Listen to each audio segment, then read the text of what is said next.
Yeah, hi there. These comments are for Q. I'm just using your initials here, and thank you for the interview questions you sent me by email. I'm going to take a look at them right now. So it looks like there are 3 specific areas here. And by the way, I am Michael Buckhoff. Question number 1, what's your job title? I'm an English language program instructor here under the auspices of the College of Extended Learning. I'm also the placement and testing coordinator at that same institution. My main responsibilities there to teach ELP classes, to determine the placement of students coming into our program, and to train and develop the teachers and the curriculum in that department. Secondly, I am the founder-owner and the materials writer of the online TOEFL course, a 7-step system to pass a TOEFL IBT. I am everything. I am the developer, the instructional designer, I am the instructor, the owner, the founder, you name it, I am it. So I'm in charge of maintaining that website and helping students from more than 60 countries all over the world improve their English so they can get a higher score on the TOEFL IBT exam. Third, I'm also an English instructor here for the English department at California State University, San Bernardino. Right? So here I teach mainly first-year composition classes. Okay, what are the main competencies you need to fulfill your job requirements successfully? The main thing, believe it or not, is I need to be organized because I'm working in so many different directions. I need to be able to manage my time, and I need to be very organized. I have to be able to get things done on a day-to-day basis, and I have to have a pretty good knowledge of different content management systems. For example, with my website, I need to understand how to use Moodle.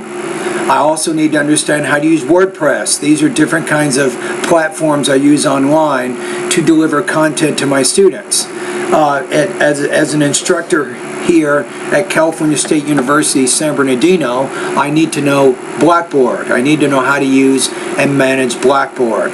So those are some of the requirements that I need. And I think one of the main things with me is I have some pretty big problems that come up with my website, and a good competency is to persevere.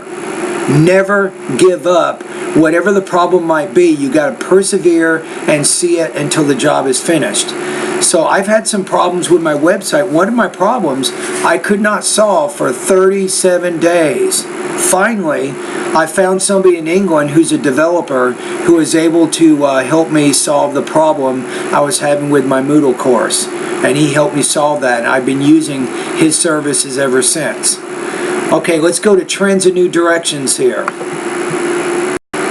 All right, well, let's take a look at some of your trends. So what are the most prominent instructional technology phenomena trends in your workplace? So looking at it from a university setting, one of them, with my online TOEFL course, what has happened over the last 2 or 3 years is major companies have now entered into my niche, which is really causing my business to drop in sales. So they have a lot of developers, a lot of designers. They're really doing a really good job at being able to deliver their TOEFL lessons in a very professional format. So that's been happening over the last 2 or 3 years in my particular area. Also, generally with universities, generally online learning is becoming more prevalent, and we're doing it in more universities with more classes. That also seems to be a trend, and my view of this direction is it's good. I think it's important for us to try to reach out to the world and to give people as many chances as they can in as many types of learning formats as possible. They can get a chance to get an education. I think that's a good thing, right? Okay, let's go to the next one. It says, if you hire a new instructional designer, technology support staff, what qualities are important to you? Consistency. I want the person to be consistent if I did hire somebody, they're going to show up to work every day and they can solve problems. Right, one time I needed to update my Moodle website, and nobody, you're not going to believe this, nobody at Cal State University San Bernardino could do it. Nobody. I went to the English, I went to the library, I went to the Blackboard professionals and the people that do Moodle. Nobody knew how to do it. Honestly, they did not. I found someone in England, and I paid him to update my Moodle website, and he updates it now every 2 or 3 months to make sure I have the most recent version of Moodle on my course.